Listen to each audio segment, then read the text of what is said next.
3대 통합 예배 가운데 하나님이 이 예배 가운데는 따로 떼어서 말씀을 좀 전하면 좋겠다라는 마음을 주셔서 이번에 성령의 9가지 열매를 3대 통합 예배 때마다 하나씩 우리 아이들하고 어른들하고 같이 보려고 합니다. 자, 성령의 9가지 열매는요, 우리가 맺어야 될 영적인 열매이고 우리가 가져야 될 믿음의 성품이기도 합니다. 우리 모두 이번 기회를 통해서 성령의 9가지 열매를 맺고 저마다 성품이 변하고 믿음이 변하고 그래서 열매로 가득한 인생이 되기를 간절히 바랍니다. 그런 의미에서 성령의 9가지 열매를 함께 우리 외쳐보도록 하겠습니다. 우리 띄워주시고요, 함께 외칩니다. 자, 우리 아들도 같이 읽습니다. 시작!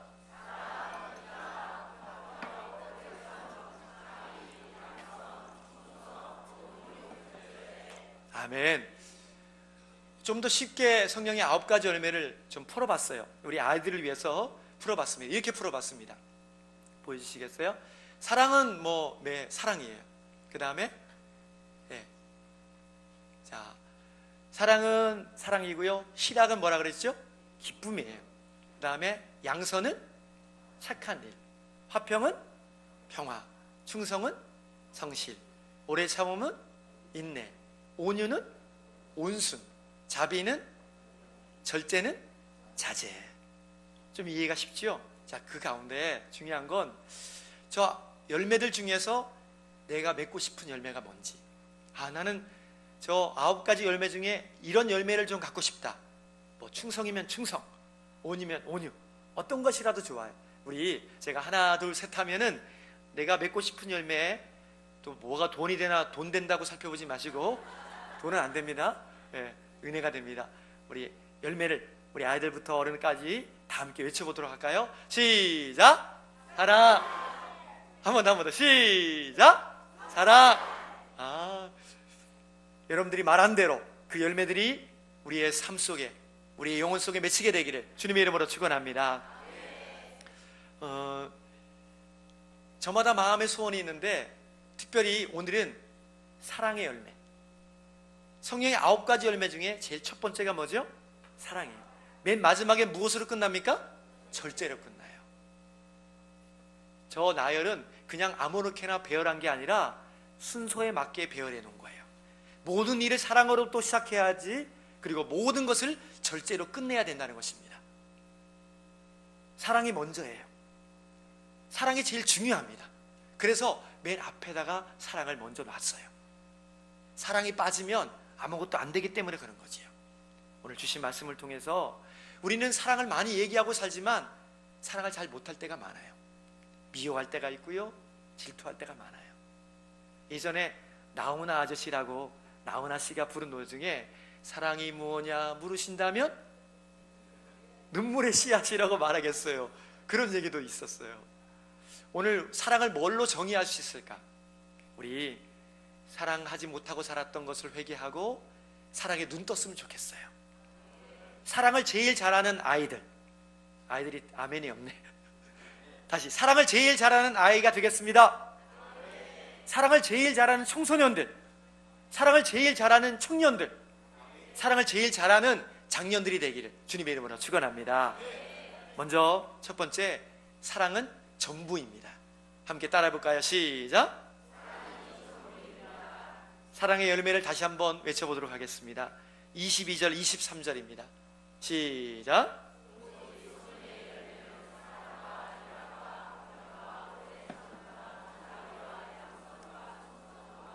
온유와 절제니 이 같은 것을 금지할 법이 없느니라. 아멘.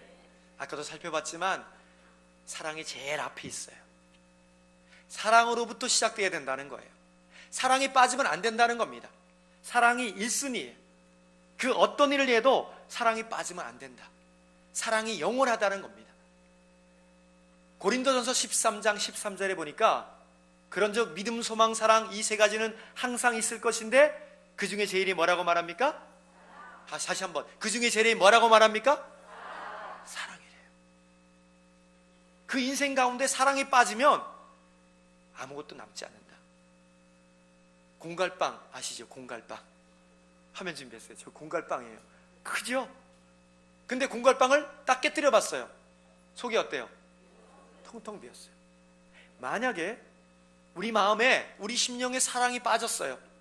그러면 저 공갈빵하고 똑같아요. 겉은 멀쩡해 보이는데 속이 빈 사람이에요. 사랑으로 채워야 되는데 사랑이 없으니까 허망한 인생, 부서지는 인생이 될 수밖에 없다는 겁니다. 사랑이 없는 사람은요, 이 세상에서 제일 불쌍한 사람이에요. 사랑하지 못하는 사람은 이 세상에서 제일 악한 사람이라고 말하고 있어요. 사랑이 없는데 돈이 많아요. 그 돈이 독이 되는 겁니다. 사랑이 없는데 건강합니까? 그 건강함으로 남을 괴롭히고 남을 죽일 수도 있어요. 왜요? 사랑이 없으니까.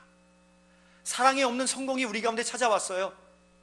가정이 깨어집니다. 그 인생이 파탄이 나는 거예요.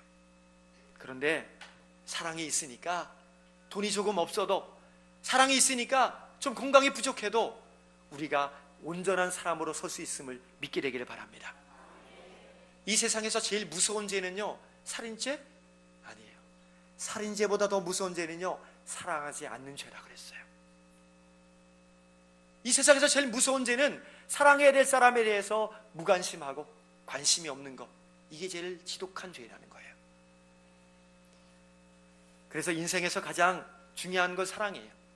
사랑이 없으면, 사랑에 빠지면 우리는 아무것도 될 수 없는 겁니다. 사랑이 전부고 사랑이 있으면 되는 거예요.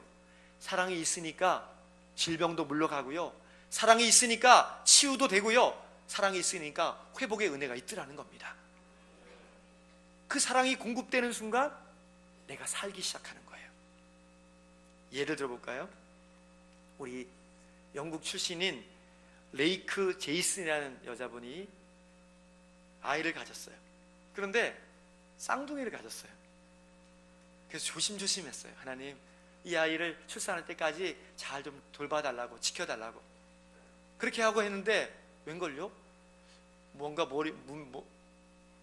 저걸 벌써부터 보시죠. 진짜 너무 사랑스러워 진짜. 임신 27주 차에 갑자기 복통이 일어나더니 응급실에 실려갔어요. 의사가 말합니다. 지금 제왕절개 하지 않으면 두 아이 다 잃어버린다고. 엄마가 다급한 거예요. 그래서 긴급 제왕절개 수술을 가졌어요. 아이가 나왔는데요, 지금도 아니에요. 왜 자꾸 아이가 나왔는데, 제가 써드린 거 잘 보세요. 아이가 나왔는데 13주나 일찍이 나온 거예요. 일찍 나왔으니까 미수가 아닙니까? 아이가 숨을 못 쉬어요. 한 아이는 0.95kg, 한 아이는 1.3kg예요. 대부분은요 3kg가 돼야 되고요, 좀 크면 4kg, 저는 8kg까지 봤어요. 와, 세상에, 8kg가. 그런데 이 아이는 미수가예요. 그래서 몸무게가 미달이 됐는데 숨을 못 쉬는 거예요. 난리가 났어요. 응급처치를 하고 막 그렇게 했는데 겨우겨우 숨을 쉰 거예요. 엄마가 할 건 기도밖에 없는 거예요. 그래서 기도하면서 아이들 숨이 돌아왔는데, 이 엄마가 뭐라 했냐면 이 아이들 둘을 인큐베이터에 좀 같이 넣어달라 그랬어요. 그래서 두 아이 인큐베이터를 넣었는데요, 어떻게 된지 아십니까? 안 아픈 아이가, 조금 덜 아픈 아이가 둘이 서로 끌어안았어요. 그렇죠. 누가 시키지 않았는데 저 깐난쟁이 아이들이 서로 둘이 끌어안고 있는 거예요. 그런데 놀라운 건 심장 박동수가 정상으로 돌아오기 시작하는 거예요. 급속도로 치유가 일어나더라는 겁니다. 그래서 2년이 지났어요. 어떻게 됐을까요? 아유, 저렇게 잘 놀아. 근데 저 일이 2년 전에만 있었던 게 아니에요. 1995년에 최초로 있었어요. 그때도 역시 안 아픈 아이가 아픈 아이를 끌어안아줬거든요. 그랬더니 살아났어요. 여러분, 사랑이 제일입니다. 사랑이 있으면 그 영혼이 살고 그 몸이 살더라는 거예요. 우리에게 그런 사랑이 있게 되기를, 그런 사랑으로 사람을 살리게 되기를 주님 이름으로 축원합니다. 사랑은요, 두 번째 조건은 조건이 없어요. 무한대의 사랑이라는 겁니다. 함께 외쳐볼까요? 시작. 사랑을 네 종류로 사람들이 나누어요. 첫 번째는 에로스. 이 에로스는 뭐냐면 육체적인 사랑을 말해요. 두 번째는 필리아라 그래요. 필리아는 뭐냐면 이거는 이 우정이에요. 친구와의 우정 관계, 친한 친구와의 사랑의 관계, 이거를 필리아라 그래요. 스토르게는 뭐냐면 부모와 자식과의 혈연 관계, 낳아주고 길러주시고 나를 탄생시켜주신 어머니, 아버지의 사랑. 그 다음에 마지막 무슨 사랑이죠? 아가페의 사랑이에요. 이 사랑은 하나님의 사랑이에요. 저 아가페의 사랑. 근데 에로스와 필리아나 스토르게나 다 한계가 있어요. 다 끝날 때가 있고요, 좋다가도 싫을 때가 있어요. 미울 때가 있단 말이에요. 그런데 아가페의 사랑은 영원합니다. 변하지 않아요. 한계가 없어요. 내가 사랑할 만해서 사랑하는 게 아니라 나를 무조건 사랑해 주시는 거예요. 내가 어떠하다고 해도, 나는 여전히 죄인이고 나는 여전히 실수가 많고 허물이 많아도 나를 무조건 사랑하신대요. 우리가 그런 사랑 받고 있는 사람임을 믿으시기 바랍니다. 우리가 그 사랑 때문에 오늘도 살고 있는 거잖아요. 하나님의 사랑은 조건을 따지지 않아요. 오늘 본문 9절 말씀 한번 읽어볼까요? 본문 9절 말씀 보세요. 함께 읽겠습니다. 시작.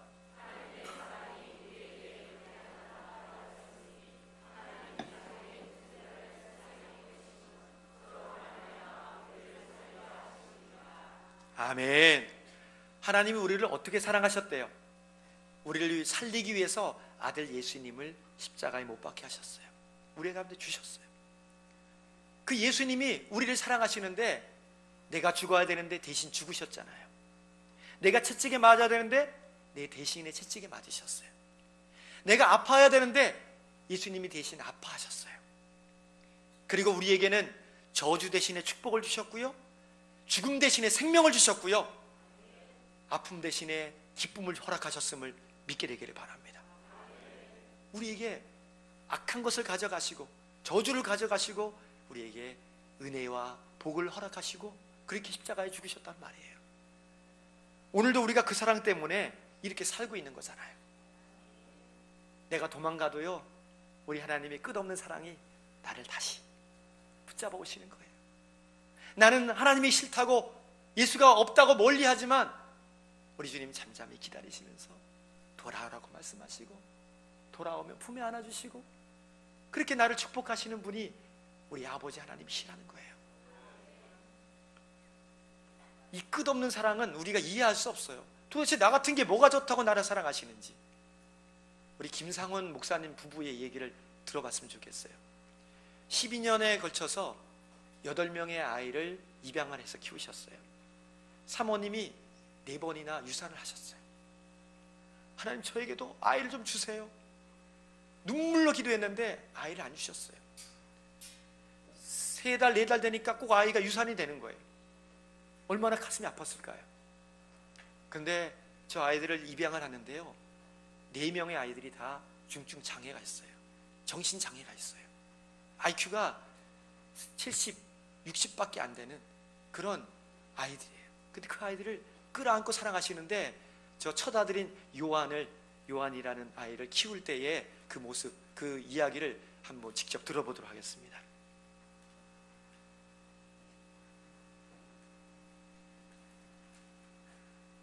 그 녀석 하나 쉽게 자라주진 않았습니다. 요한이가 제일 싫어하는 중학까지 사랑하는 우리 아들 요한이야, 그치? 확실히 큰아들. 지금은 마지못을 톡톡히 하는 큰아들 요한이. 마지막까지 챙겨주는. 하지만 요한이야말로 아내를 가장 많이 울렸습니다. 다른 아이들은 엄마 아빠 소리 금방 했거든요. 요한이는 제법 오래 걸렸고 눈을 맞추려고 하네요. 첫째가 불러도 다른 데 쳐다보고 하거나 그냥 뒤돌아서 제도하거나 그 기간이 조금 오래 걸렸어요. 정말 저는 요한이 다시 키우라면요, 지금 못 키울 것 같아요. 지금 그 시절을 어떻게 지내야 하는지 제가 잘 모르겠는데, 이제는. 근데 정말 그 똑같은 아이를 키우라면 제가 자신 없다고 얘기할 것 같아요. 친엄마가 베트남 이주 노동자였던 요한이는 4살 때 입양을 갔다가 한 달 만에 파양되고 말았습니다. 그 상처로 퇴행성 발달장애를 앓게 되었습니다. 저희 집은 그때 IQ 17로 왔어요. 그러니까 70 미만이면 직접장애예요. 우리나라 이제 법으로. 그래서 직접장애 상급을 받으시겠습니까? 그러는데 내가 내 아이 직접장애 상급받아가지고 직접장애 그 장애아동 양육상 55만 7천 원 받아서 뭐 하겠나. 나 이거 직접장애 진단 안 받겠다. 내가 한번 정상인으로 키워보겠다. 요한이를 5번째를 입양했으니 우리에게 그만한 내공은 쌓였다고 생각했습니다. 착각이었습니다. 친부모, 양부모 2번씩이나 버려진 상처는 쉽게 안을 수 있는 게 아니었습니다. 7살 때 그것도 재롱잔치 때 이제 다 끝나고 난 다음에 돌아서가지고 엄마 사랑해요 하고서는 아이들한테 선생님이 시키는데 요한이만 돌아오지 않고 있더라고요. 나 엄마 안 좋아해요. 그것도 큰 소리로 그 초등학교 그러니까 유치원 교실이 떠나가도 나 엄마 안 좋아해요. 그리고 고개를 돌리지 않는 우리 요한이를 바라봤어요. 근데 이제 그 순간에 전부 다 완전히 막 그냥 그러니까 세상이 멎은 것 같은 그 느낌 있죠. 내가 너한테 어떻게 했는데 저런 시기가 나한테 이럴 수 있나. 저 많은 사람들 앞에서 막 이제 그런 생각이 저 스스로가 절망에 젖은 아내에게 제가 한마디 전했습니다. 그렇게 말하는 요한의 마음은 또 오죽했겠어. 요한이를 끌어안고 많이 울었어요. 나 엄마가 미안해. 더 사랑하지 못하고 배려하지 못하고 엄마가 미안해.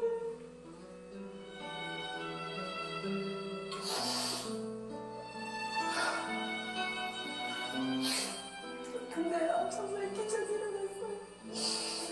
엄마를 끌어안지도 않고 엄마를 쳐다보지도 않던 요한이가 요한아 미안해 하고 울는데 요한이가 저는 막 끌어안고 우는 거예요. 진심이 통하는 순간이었습니다.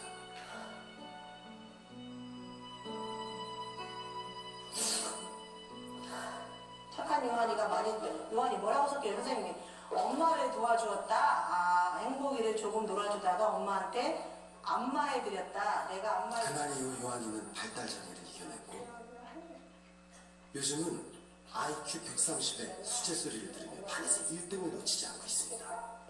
제가 힘들고 어려울 때 제 어깨도 닥닥 해주면서 엄마 힘들지? 내가 빨리 커서 엄마한테 효도할게 하고 말한 날이 많이 많거든요. 그때 만약에 포기했다면 제가 지금 이렇게 우리 아이 때문에 행복해하고 기뻐하고 즐거워하는 일 아마 없었겠죠. 너무 감사해요. 우리 주님의 사랑은 포기를 모르는 사랑이에요. 무조건적인 사랑. 베풀고 또 베풀고 또 베푸는 끝없는 사랑. 그 사랑이 나를 감동시키고 그 사랑이 나를 변화시키고 그 사랑이 나를 새롭게 함을 믿게 되기를 바랍니다. 그렇다면 우리는 이제 서로 사랑해야 맞는 겁니다. 함께 마지막으로 외쳐볼까요? 서로 사랑해야 합니다. 시작. 본문 11절 말씀 보겠습니다. 함께 했습니다. 시작.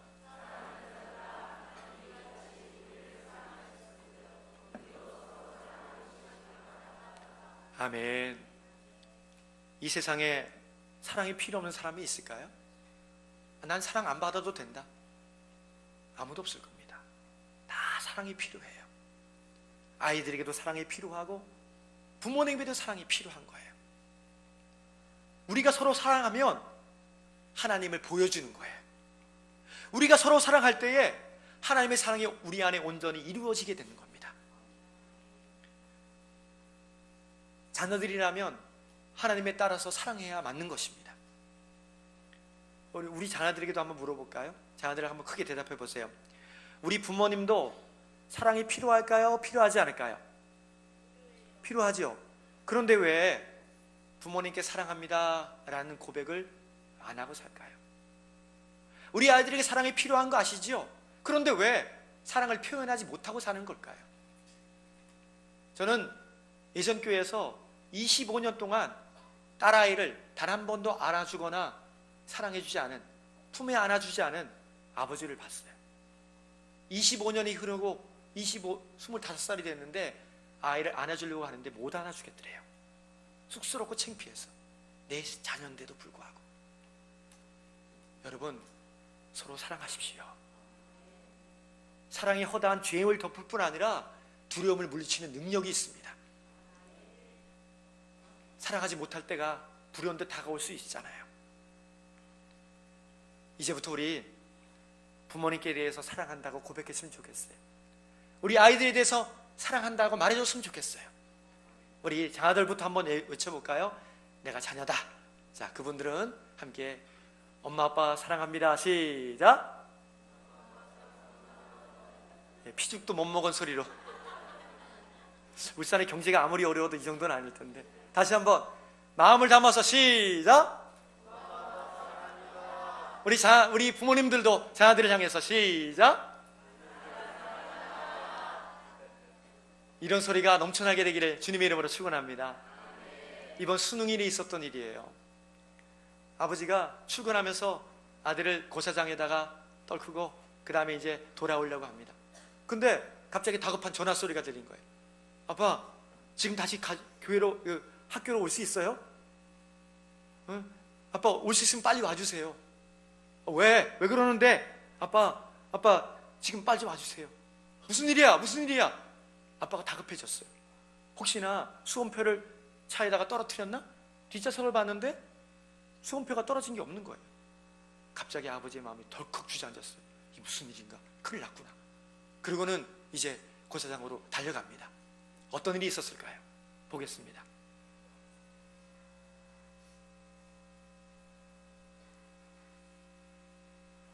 참, 오늘 여러 가지 하십니다.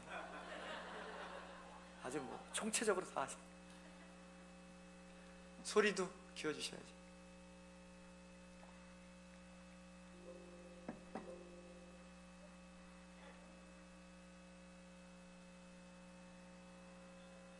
고사장으로 아버지가 지금 갑니다. 아들이 저 앞에 있죠? 기다리고 있습니다. 아버지를. 왜? 아버지는 좀 다급한 거예요.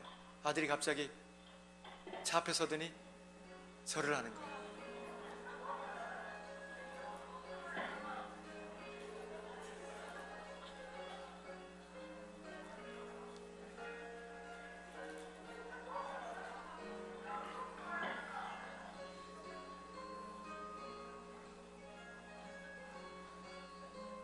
항상 아들 걱정하고 사랑해 주시는 그 아버지 앞에 감사의 인사를, 사랑의 표현을 하고 싶었나 봐요. 그래서 저런 작은 이벤트를 했어요. 저렇게 절을 하는 모습이 얼마나 대견스럽습니까? 아버지의 마음이 어떻을까요? 제가 봐도 참 좋은데 말이죠. 사랑은 그런 거예요. 아버지가 이런 말을 인터뷰로 마지막에 남겼어요. 내가 오히려 안아주고 격려해줘야 되는데 아들이 큰절을 해서 참 너무 고맙고 감사했습니다. 그러면서 이런 말을 덧붙였어요. 입실 시간이 빠듯해서 아들 손 한번 잡아주지 못하고 안아주지 못하고 그냥 보낸 게 너무 아쉬웠습니다. 맨 마지막 장면을 보면 아들이 손을 내밀었거든요. 근데 아버지는 지금 다급한 거예요. 얼른 들어가. 아니, 저 앞에서 끌어안았으면 얼마나 좋았을까. 아들아 고맙다. 그리고 엉덩이를 한번 두드려주고 그렇게 보내줬으면 얼마나 좋았을까. 못 없는 아버지는 손 한번 안 잡아주고 얼른 가라. 저게 우리 모습이에요. 그리고는 후회해요. 돌아서면. 그때 손 한번 따뜻하게 잡아줄 거. 아니 그때 따뜻한 밥 한 끼라도 더 먹여줄 거. 그때 한 번이라도 좀 안아줄 걸. 왜 우리는 자꾸만 잃어버린 다음에 사랑해야지, 사랑할 걸 그렇게 후회하고 사는 걸까요? 이제부터 늦지 않았어요. 우리 아이들이 있는 한, 우리 부모님이 그렇게 계시는 한 서로 그렇게 사랑해서 우리 가운데 사랑의 열매가 많아졌으면 좋겠습니다. 돌아서서 가슴 치는 인생이 아니라 주신 날 후회 없이 사랑하고 후회 없이 안아주고 후회 없이 품에 안을 때에 믿음, 소망, 사랑, 그 중에 제일이 사랑임을 기억하고 사랑하며 사는 모두가 되기를 주님의 이름으로 축원합니다. 자분들 우리 손잡아 주시면서 우리 아이들에게는 아이들이 옆에 있다면 사랑하고 축복한다 얘기해 주시고요. 또 남 모르는 분이 앉아 계시면 주 안에서 사랑합니다. 함께 우리 축복하겠습니다. 시작.